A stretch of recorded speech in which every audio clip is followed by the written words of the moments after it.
What's up, everybody? Welcome back in Tuck Rule Takes episode 139.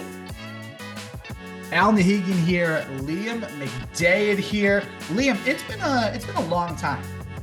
It has been quite the exodus for us. We were talking about it before the air. I went off to Charlotte to go see a concert that ended up getting canceled, so I got a non-refundable vacation. And then when we got back, it's the heat of summer. You're no longer in school, sculpting young minds, and Mike's doing God knows what. He got kidnapped to New Hampshire and then stuck there, and now he's driving back. So everyone's got their life, everything's going on. So I certainly don't blame any of us for missing it. It's nice to take a little exodus every once in a while. It is. So I'll say this too. I'm doing the same thing with my other podcast, Legends Lingo. We haven't recorded in a couple of weeks, and you know what? Yeah. Like I'm itching to get back, but it's nice to like have that little break. Yeah, it's just like you have a week with no responsibilities. You're like, Tuesday, I'm free. Wednesday, I'm free. Thursday, I'm free. Like, I just don't have any responsibility. It's nice to kick back and relax in that Massachusetts sun, baby. Exactly. So for anybody that's been wondering, where have the TRT boys been? The schedules have just been crazy. Liam went to Charlotte. I went to Cape Cod. Mike is doing whatever Mike does, but Mike's probably we're back. currently in Delaware. Is that where he is, really? I would imagine so, yeah. But he we're left back. at 4 this morning. He did leave it. That's right. He left early. So obviously no Mike on this episode. It's Al, it's Liam, and there's quite a little bit to talk about. Patriots training camp has officially started. But before we get into everything going on in training camp, Liam, there's one thing that I wanted to talk about first. I know Mike was big on it. The new NFL kicking rules that have come into play. So the NFL has, I'm going to use a big word here, institutionalized. Ooh. I know. That has a bad connotation. Institutionalized is not a nice word. Yeah, no, it's not. But if you use it the right way, it can be a good thing. So they have, here, let's use a different word. They've inserted new NFL. They've lobotomized the kickoffs. Kickoff rules this season. So I'm going to read the three rules, and then I'm just going to give a quick little take on it. And Liam, I do want to hear your thoughts on it. So the three new rules that are going to be in play this year for the NFL kickoff. Number one, onside kicks are illegal before the fourth quarter. Number two, the team must be losing in order to kick an onside kick. And number three, the team must announce the intention to kick an onside kick ahead of time. Now, Liam, I'm going to give you one guess. Which rule do you think I'm the most against? I would hope it's announcing the onside kick. Yeah, that's it. Yeah, it has to be. That's so pointless. It is. So real quick, so the onside kicks are illegal before the fourth quarter. Okay, fine. I can deal with that. Like, no one really wants to see like a second quarter onside kick. I know you do, of course. But I know it was the Super Bowl between, I think it was the Saints and the Colts, if I'm not mistaken. Bingo. Yep. So I know Sean Payton did that. And I know Sean Payton will hate that new rule with Denver. Must be losing to kick an onside kick. Again, okay, like fine. I understand it. But this last one, announce the intention to kick an onside kick. That defeats the whole purpose of an onside kick.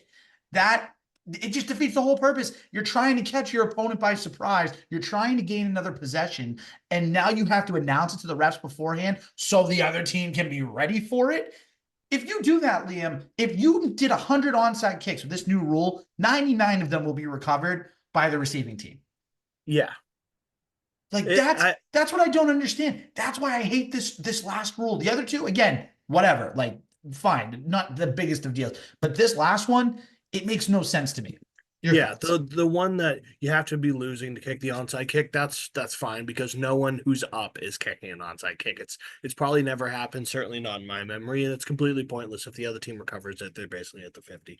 But they've taken out another aspect that makes football the beautiful game that it is, the highly complex, the mysterious, the guessing game, the chess inside, or the checkers inside a game of chess that everyone loves, and us Patriots fans especially love.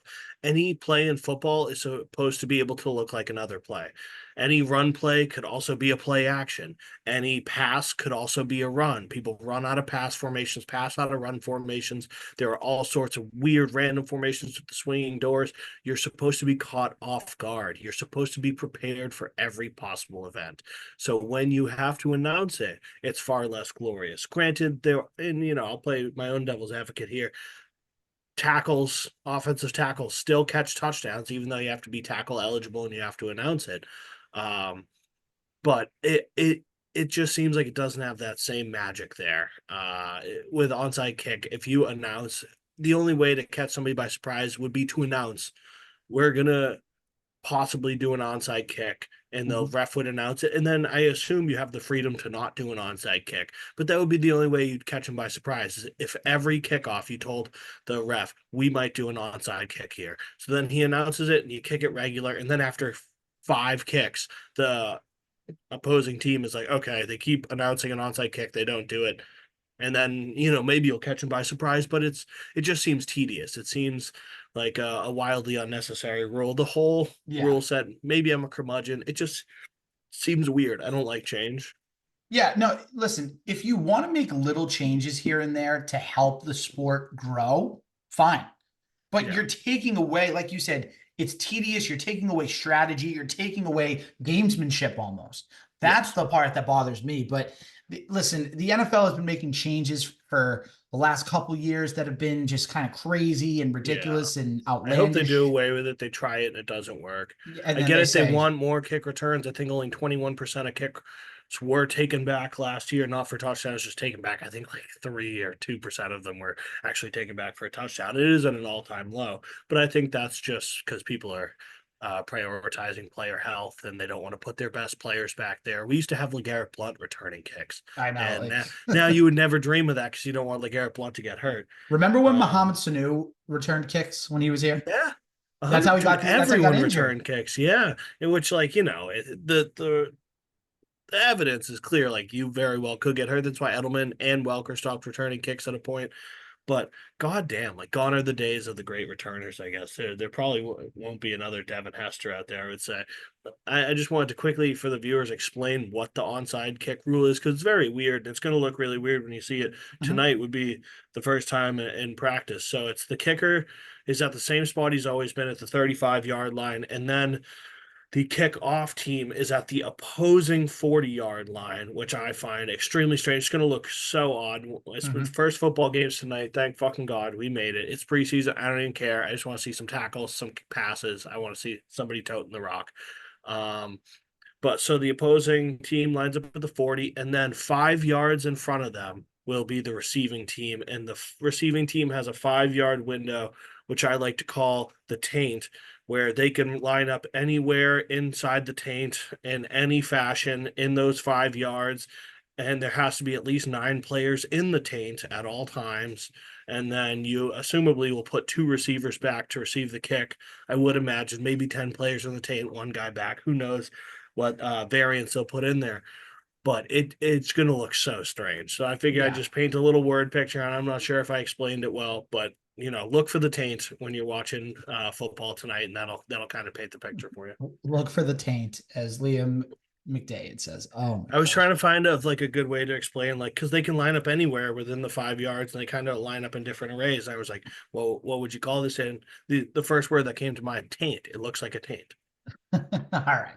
So I think we're good on the kickoff rules, right? I think I would we've say so. established that. All right, let's get into the actual Patriot stuff. Yeah, So the two things that I want to talk about first, Liam, I want to talk about the two extensions that have taken place since training camp has started. So let's start I'm with, and so actually fired up. we'll pile them together. So Patriots and safety Jabril Peppers finalized a 3-year, up to $30 million contract extension, base value of $24 million. That was done about a week ago. And a couple days ago, the Patriots also agreed to a contract extension with standout defensive tackle Devon Godchaux for a 2-year extension up to $21 million. That includes $16.5 million guaranteed. When I see these deals, Liam, it continues to show me that Elliott Wolf has a plan in place, and it's the guys that want to be here for the next great Patriots team. They're going to be a part of this rebuild, and the rebuild might not take as long as some fans might even think, because they're locking down some players in place, especially on defense. That Yeah. defense, Liam, has the potential to be a top 5 defense in the NFL this year if everything plays out correctly. Obviously, there's one big piece that's missing contract wise. We're going to talk about him in a couple minutes. But right now, Jabril Peppers, a great signing to bring back. Stellar. Hard hitting safety, So sick. smart, can play inside the box, outside the box, can cover receivers, can help stop the run. I'm great with Jabril Peppers. And then Devon Godchow, especially with the news about Christian Barmore, which we'll get into a little bit later in the episode, but especially losing Barmore for an unforeseen period of time, solidifying something on that defensive line, especially at the D tackle position. That was big because Godchow was one of the 3 guys going into training camp that still needed an extension. And he was even saying in the media, like, hey, listen, it's kind of weird being in this position. Like, I want to be secure. I'm happy for my teammates, but it's a little weird not being secure. And he did what he had to do. He went to practice. Drew Rosenhaus's agent met with Elliott Wolf. Sure enough, day later, bang, extension done. So I'm happy with both of these extensions. I'm sure you feel the same, but I do want to hear your overall thoughts. Jabril Peppers, Devon Godchow, both extended by the Patriots. Yeah, Javon Godshaw's a unsung hero, and I'm gonna unsing him here. Like I'm gonna broad brush this one that I like it. I was super fired up for the Christian Barmore rip up the league year and devastating news. Him and Chris Bosch are up there in the blood clotting heaven, which hurts. It's always my favorite athletes that go to blood clots. You hate to see it, but I am going to focus on Jabril Peppers. He's a fucking monster. I've always loved him. I hate Michigan almost unilaterally, but this guy, he was dynamic in college. I truly box office to watch him. And when he got drafted by the Browns, devastated. Hell, he made me watch Giants games because I liked watching him when he eventually went there. So when he signs with the Patriots, I'm automatically endeared. And it just wasn't as dynamic as I ever pictured in my mind. Usually I have some grandiose delusion of how the athletes that I love will play, and they usually never match up to my delusions. But last year was his year. At the ripe age of 28 years old, Jabril Pepper absolutely fucking crushed it for us. It seemed like every game he had a big play. He had that huge forced fumble in week 1. He ended up having 2 picks on the season, and I'm looking at his stats from last year. Stat stuffer. Like every stat is filled. He's got the 2 picks I mentioned, 8 pass deflections, 1 forced fumble, 1 fumble recovery, 1 sack, 78 combined tackles, 52 solo, 5 tackles for a loss, 2 QB hits. Just everything that you could ask for in a safety, all the stuff that I fell in love with him as a player in college, he's doing for a team that is willing to use him as such, as a Mm-hmm. multiple dynamic dude. Like he really can do it all. And we both fawned over him last year because there wasn't Yeah, a whole lot to love, I know. but he was out there big ball and he had the interception in the Bills game that we won. Like he was the epitome of what we wanted a hard hitting safety to be in this Patriots defense. And you're missing the best play of all last year from Peppers. I think What is it? it was week 6 against the Raiders. Raiders are driving Yes. down the field. Devontae Adams comes over the middle. Ball's thrown in. Oh, I think Garoppolo was still the quarterback for the yeah, he Raiders at this was. point. Garoppolo throws a pass to Adams. Adams catches it, takes 2 steps. Peppers pops Adams, pops the ball straight up in the air, and then Jelani Tavai intercepts it, and the Patriots get possession. That was the best. That was the best hit that I had seen in a couple years A by any hundred Patriot percent. player. It just, you could hear it, like you could see the impact on the field. That's the highlight that comes in my mind when we talk about Jabril Peppers in 2023. But again, it was a lost year. But yes, I think we're in the same boat. Good signings. You keep adding to a defense, making sure that the defense is locked up for the next 2-3 years, because this has the potential to be a special defense. It really Yeah. does. I So, uh I was watching that receivers documentary on Netflix, and mhm. that hit is the one that made Devontae Adams want out of the Raiders.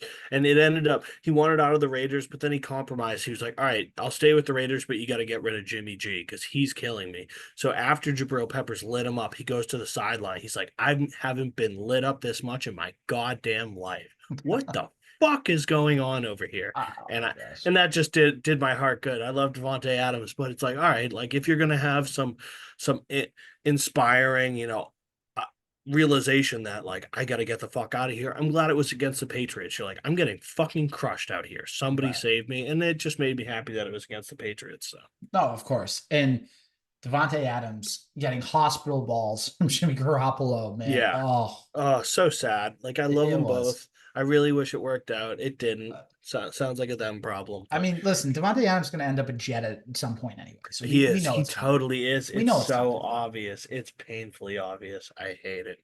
You know what else is painful, Liam? Matthew Judon. This whole Yeah. situation. But actually, before we get into Matthew Judon, Ugh. we do have to give a shout out to our, I call it sponsor at this point, Sports I would. Spider. Make sure to check out sportspider.com. They have pretty much everything that's going on. If you click at the top of NFL, you'll see all the teams. Click New England Patriots. Our episode is going to be up there. Now that we actually have an episode out there, it's going to be the newest one up there. But you click on it, you'll get a bunch of great content and everything else. So again, make sure to check out sportspider.com. Spider That was with how a I found Y. out about the God Show extension. I was like, oh shit. I was like, I didn't even Yeah, yeah. know that. And then I you guys always sent it in forget the this. chat a Is it little while sport? after. Is it Spider Sports or Sports Spider? Sports Spider, right? Spiders. Shit. I was just on it 2 days ago. Might want to look at that. But yeah, make sure you go check them out.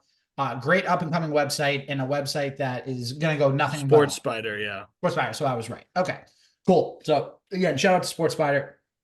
All right, let's talk about this. Mike Matthew fucked us up because he said the other way around the first Yeah, time. he's ever since Mike did it and he said fucking Spider damn it, Sports, Mike. it's just screwed me up every single Yeah. time. All right, let's talk about this, Liam, because it is the biggest story that's going around at training camp.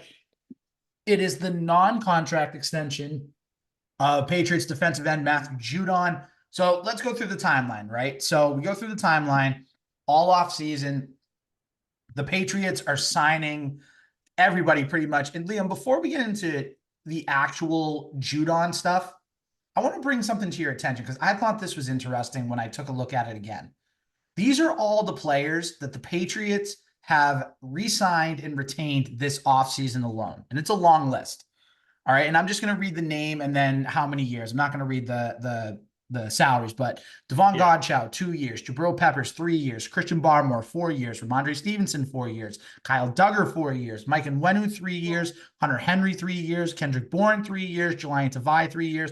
Anthony Jennings, 3 years. And don't forget, they also re-signed Josh Uche to a 1-year deal in the offseason, too. I don't know if he's going to be coming back. But long term, I believe that's 10 guys. I just want to make sure I have my math right. Yeah, 10 guys that the Patriots have taken care of on a 52-man roster.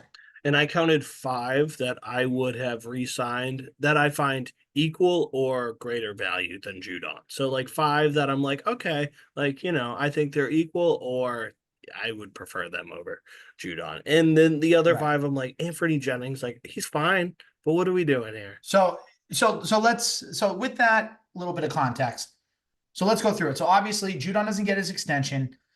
On Monday, Judon reports to practice.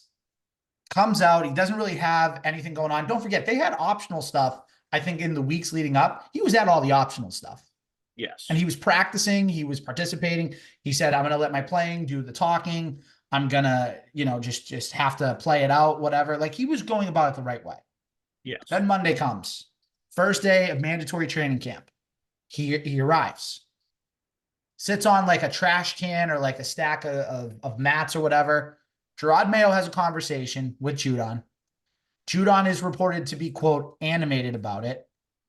Walks off the practice field. Not good. Comes back 20 minutes later. Then starts talking to Elliot Wolf and Matt Groh. Which, by the way, is weird to me that he talked about Matt Groh because Matt Groh doesn't handle the contracts. That's all Elliot Wolf. So I don't know what... He's just bitching at anyone who Yeah, I don't know. I didn't understand why Matt Groh had to be in there. But anyways... So Judon bitches at Matt Groh and Elliot Wolf for about another 10 minutes, then goes back into the locker room, and he's not seen again. Not seen at practice on Tuesday. Patriots have Wednesday off. Then on Thursday, so we're recording on Thursday, August 1st, by the way. Happy August to everybody. Birthday month. Gotta love it. Yeah. Old man. I know. You don't have to remind me. So Thursday comes, Judon shows up. Gerard Mayo has a press conference, and Gerard Mayo basically says he and Judon had a good conversation. They're moving things forward. There was also the report from, it was either Diana Rossini or Josina Anderson. I think it was Rossini that had it. She said that the Patriots had reached out again to Judon on a contract offer. Whoever runs Judon's Twitter responded to that, said, nope, they're just trying to make me look bad. That's not true. So it's this whole song and dance. But Thursday, Judon shows up at practice, seems to be participating. It's been a weird week. What I'm going to say, Liam, is this. I can understand why Judon's upset because he sees everybody else around him getting these contract extensions, getting a lot of guaranteed money, keep in mind. And then here's Judon, that in 32 games or 38 games, he has 32 sacks. But I think what he keeps forgetting, what everyone keeps forgetting, this guy was injured for pretty much the whole season last year, minus 3.5 games. He got injured Big injury. Right. He got injured halfway through week 4 against the Cowboys, and then he was out the rest of the season. And what people also fail to realize, and some people just plain forget, is that Judon's first 2 seasons here, he had a great first 3 quarters, and then the last quarter of each season, he fizzled out. You didn't see him again. He always gets tired at the end. Exactly. So if you ask me, do I want Matthew Judon back? Yes, I do. Yeah. I want Matthew Judon back for 2-3 more years. Give him the God Chow extension with, more money. Have him here for the next couple of years. He wants to be here. He has said he wants to be here. And I'm going to give credit where credit's due. Mark Lewis of the Shut Up Mark podcast. I don't know if you've heard the rounds, Liam, but that's the podcast Judon appeared on. And Mark. Oh, that dude's a tool. Nah, I wouldn't say that. The guy from the North Shore who does all those dumb. Are you saying because it's North Shore? Because if so, you better watch your tone. No. My lady is from the North Shore. I very much, and I'm from the North Shore too. Yeah, you're all right, I guess. I very much respect it. Sometimes you guys got good food, but it's not even just for he's from the North Shore. He's he's a huge tool. No, listen, shout out to Mark Lewis for having Judon on his podcast and getting down more power to business with him. But here's the thing, right? Why would Matthew Judon make a huge scene and then leave practice? If you're going to hold in, you got to realize you're going to practice, you're going to keep your mouth shut, and you have to go about business the way it's going to. Look at what happened with Devon Godchow. That's the perfect example. He he said 2 things. I think he put out a tweet, then he said one thing in like an after practice press conference, and then all he does is he shows up, comes to practice. Drew Rosenhaus comes. And then guess what? Extension gets done, right? Yep. So Gerard Mayo said in his press conference on Thursday, he said that there's a way to do it professionally and there's a way not to do it professionally. And the way that you do it is by showing up and doing what you need to do, and then you'll get rewarded. Yep. Matthew Judon didn't do that. No. And what message is that going to send to Elliott Wolf? What message is that going to send to Gerard Mayo and the whole Patriots culture? If he bitches and moans, then they give him his money right away. Yeah. It doesn't send a good message. I don't know any athlete that's bitched and moaned and got rewarded for it. Like it never, ever works out. The first time I ever saw it in football was Terrell Owens flipping out in Eagles training camp the year after they lost Super Bowl, and he got sent home for conduct detrimental, suspended for that, and then he was cut shortly after that. Like it just Antonio Brown, like it just never seems to really work out. I don't know. I understand you're pissed, but there are better ways to channel your anger and handle the situation. It's like, aren't you all adults here? You can't just talk it out civil. Be patient. Like you're going to get paid by someone. The Patriots are not. Just, kindly shut the fuck up. I know. And it's hard for a lot of fans to realize that because Judon is such a fan favorite. Yeah. And he's such a likable. He's been so pro-Patriot. And he's a likable guy. And that's why people want to see him get paid. But again, look at the facts. He's going to be 32 this year. He's going to be coming off an injury. He's in the final year of his deal. The Patriots are going through a rebuild. Like you and I can say it. Mike is just forever in denial. And this is a safe space. This is a safe space. The Patriots are in a rebuild, and that's okay. But here's the thing. If you're Elliott Wolf and Gerard Mayo, you need to sit down and say, okay, is Matthew Judon a part of that rebuild? Can we keep him around for the next 2 to 3 years? Can he be productive, and can he help us get through this rebuild? If you don't think that, that's okay. Yeah. But trade him. Yeah. That's the thing. If you trade him to the 49ers, because everyone knows they're just stockpiling defense. I mean, honestly, like you might call me crazy here. Trade Judon, throw a second round pick in there, go get Brandon Ayuk. Go get the wide receiver. Because guess what? That helps you offensively, and you can give up a piece on defense for a 32-year-old Judon. I don't want a number 2 receiver. I want a capital. Well, listen, I think Brandon Ayuk on this team would be a good number one. I think he'd be a solid number one. Yeah. I mean, listen, He'd be number one by default. you are never happy with anybody, so that's why it's like it's not There are even plenty worth of it. people I'd be happy with. Yeah, It'd be Brandon yeah, Ayuk. Justin Jefferson. Yeah, that'd be tight. Yeah, of course, but we know that's not happening. But regardless, if you're the Patriots, what do you do here? It's very simple. There's two paths that you can go down. Door number one, door number two. Door number one is, all right, you sit down with Judon and his agent. You say, okay, what's it going to take to get a deal done? 2-3 years, 3 year, $70 million deal, 50 million guaranteed. Okay, great. Boom, done. Then you get the deal done. If not, okay, door number two. All right, where does he want to go play? Figure something out. Like figure it out. This is getting so tedious. Yes. Figure it out. Because if you don't figure it out and you don't do what you need to do right now, if you don't do what you need to do and figure it out right now, this is something that's just going to spill over into the regular season and everyone's going to be on Judon watch. Everyone is already on Judon watch. I'm on Judon watch because I want to know, are they going to sign him or are they going to trade him? And it's getting so close to the season. It's almost like the Patriots are also playing it weird. Like, let's not put all the fault on the player. Like, the Patriots are also dragging this out when they fucking shouldn't be. Correct. So let me ask you this, Liam. I give you $100. I say, okay, you have to place a bet on whether you think they're going to trade him or you think that they're gonna extend him. What are you taking? What are you putting the money on?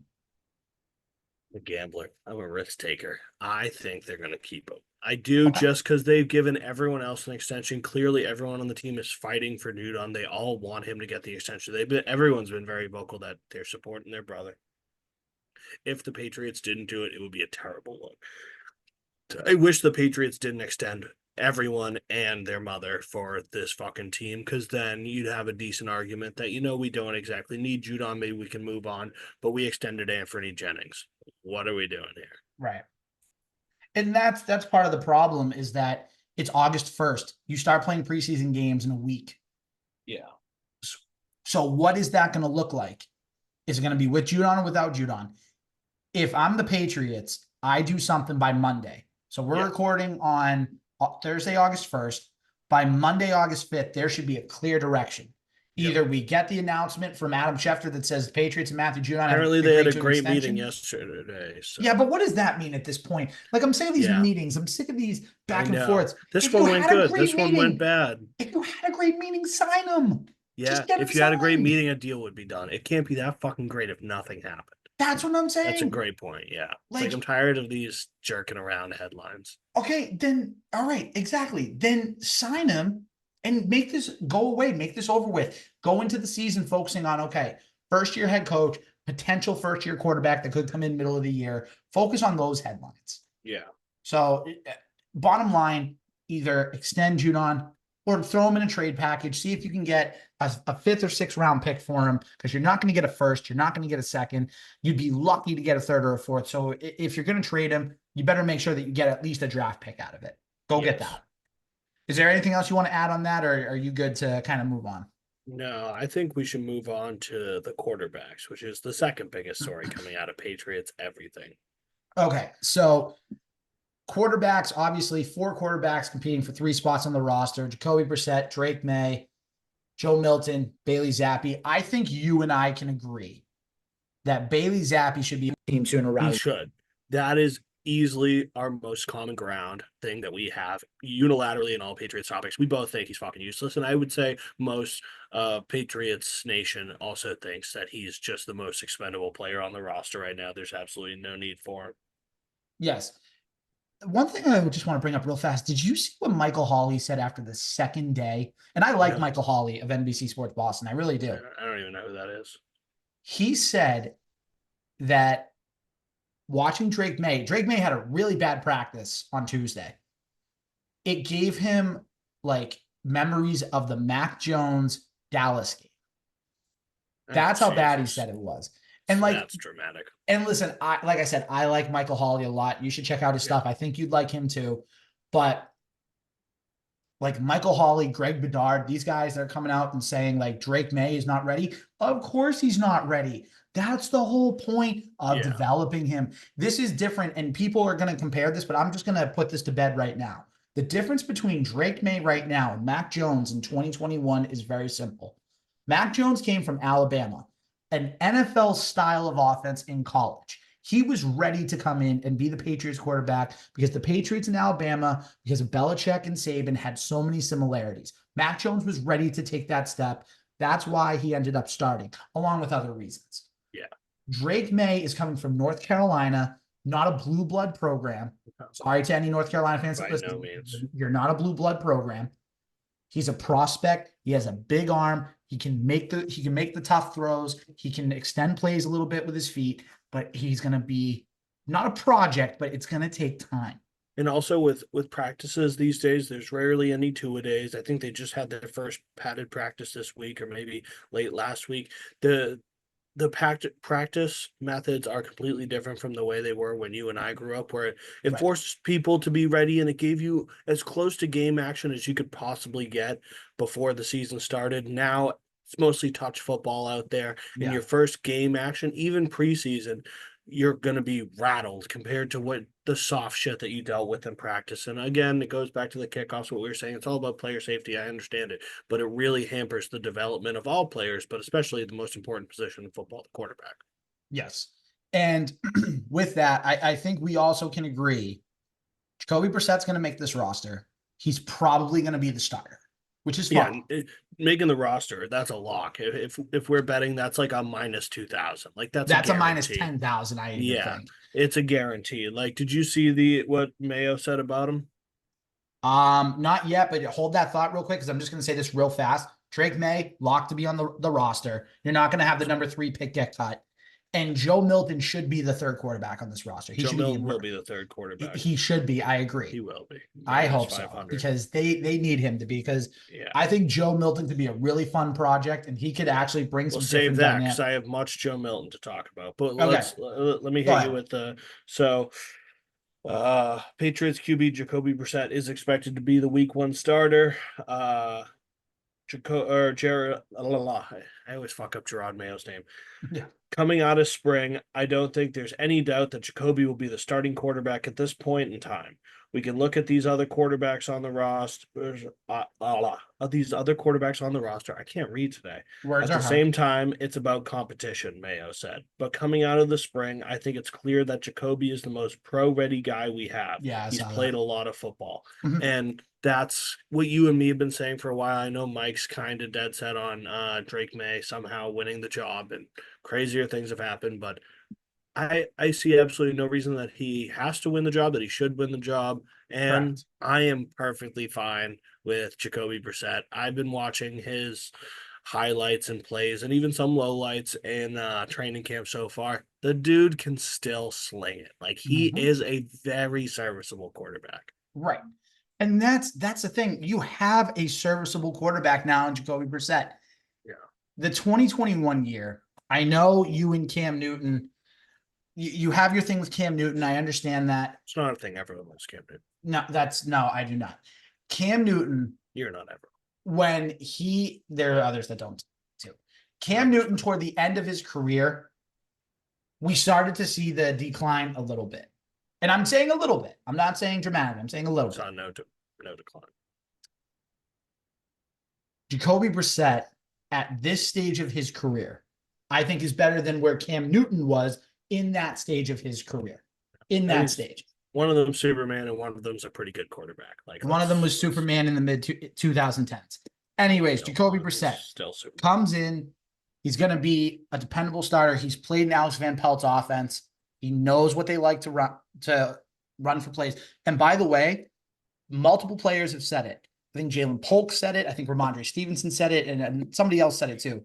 Patriots are going to be a running style of team, which we kind of expected, right?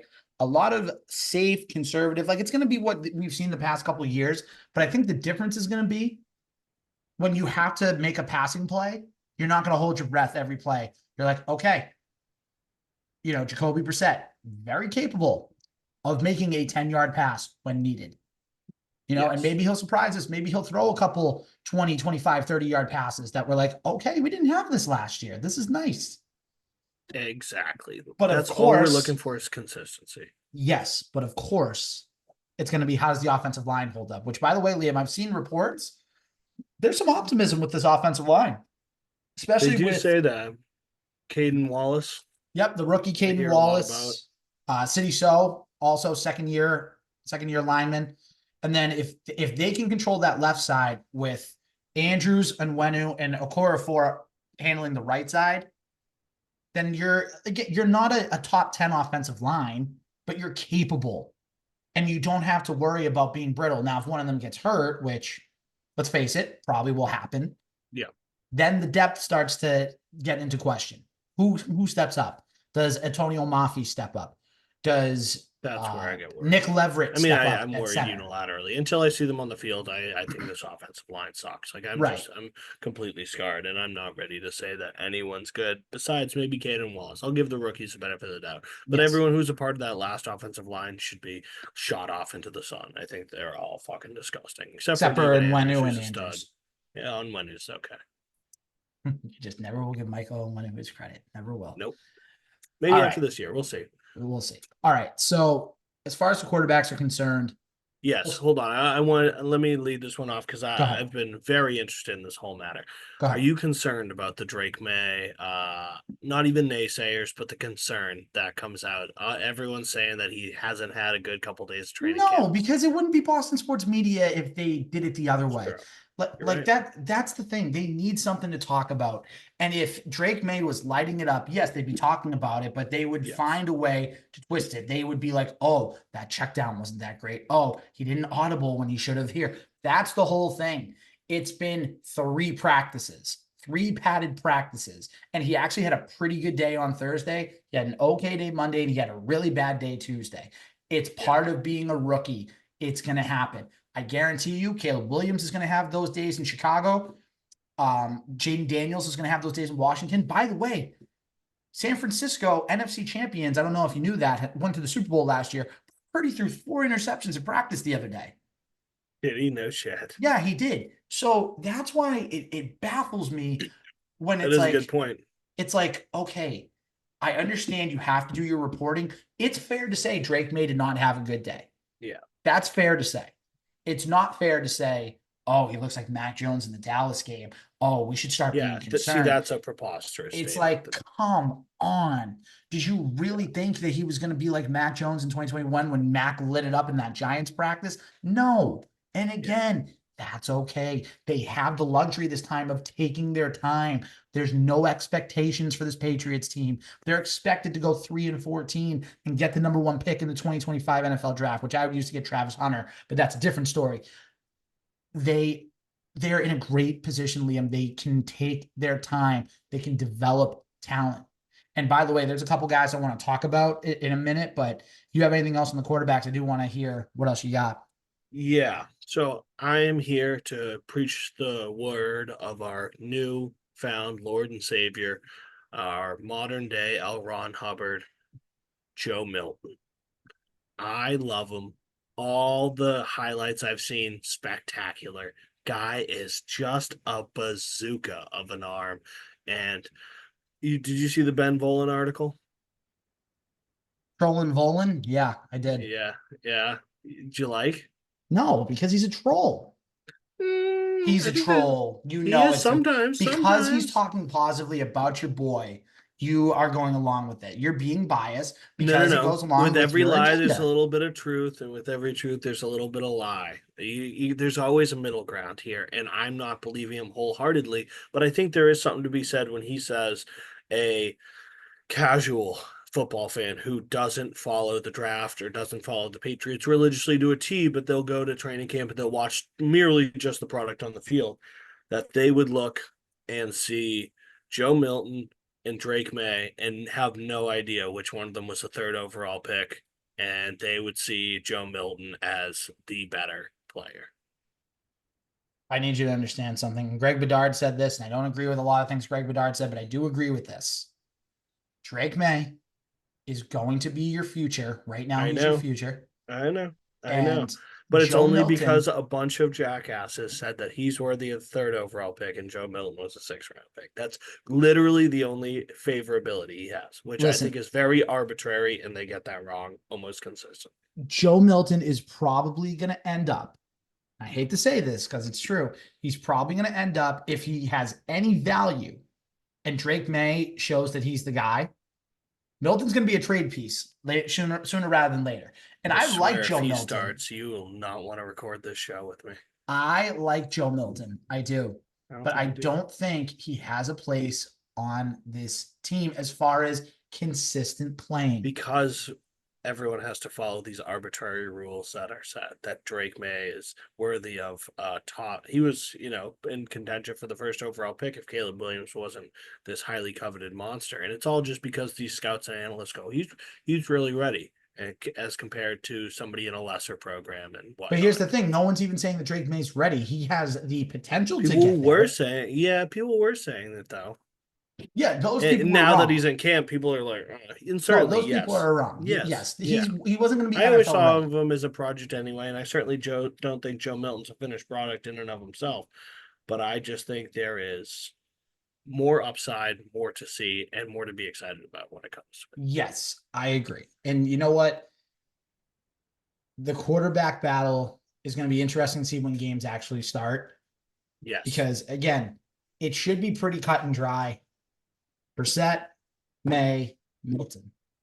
Yeah. Bye-bye Zap. That's what it should Which is this leading us into our top 3 things we're excited for? Might as well. Let's go ahead. Top 3 things that we are Let's go excited one and for, or things that we have noticed. Do you want me to go first? Yes. All right. So one thing that I'm excited about are the 2 rookie receivers, Jalen Polk and Javon Baker. Yep. They have had a lot of really good highlights in camp, layup. especially Jalen Polk. He is somebody, Liam, that is not only going to run good routes and has good hands, but he can block. Yeah. He can do the dirty work, and he knows that this is going to be a running style of team. So he knows he's going to have to block. He doesn't mind doing it. I love that. And he's got a little bit of cockiness and a little bit of swagger. I'm going to level with you. I try not to get too excited about training camp. Obviously, it falls short with Joe Milton, but these guys get me fired up. Like, just the fact that we could have 2 young, energetic, fast twitch, jukey, like what I picture Jacoby Jones as, like somebody who's just like, got that fast twitch, always moving, bombing it down the field. I am so psyched to see those. So that's a layup pick. That was certainly going to be one of mine, but I'm glad you took it. That's what every Patriots fan should be excited about. We do have 2 fucking monster receivers. We do. All right. What's one for you? I am hearing a lot about Keon White. And now that Judon's thing is up in the air, Barmore's gone. We were so psyched for him last year. And here it is. I imagine a very dominating Keon White season. Again, athletes don't usually live up to what I picture them to be in my mind, but I have scorched earth visions of Keon White and what he can do. The guy's a freak, got a little bit of Belichick before they booted him, and I think he's going to go out there and crush the opportunity he's given. I like that. I do. I like that. I think be watching that like crazy. I think especially with the new extension for Godchow and everything, I think it's going to be so much fun to watch him beat guys off the line. The defensive line in general is a big hot spot for the Patriots. And I'm going to stick with defense real quick. The corners, especially Christian Gonzalez and Marcus Jones coming back. Yep. There's going to be so much speed all over the field and so much athletic ability. I'm so excited. Oh, it's going to be good. You can play Marcus Jones in the slot, and you can play Jonathan Jones and Christian Gonzalez on both sides. Oh, that's going to be so much fun to watch. Marcus, do you think Marcus Jones is going to get any offensive snaps ever again? No, I think they're going to defense and special teams. Yeah, which I'm fine with, but I love that one year where he ripped it up on offense. Especially in that Bills game where he just took it 50 yards to the house. So cool. That was cool. What's your second?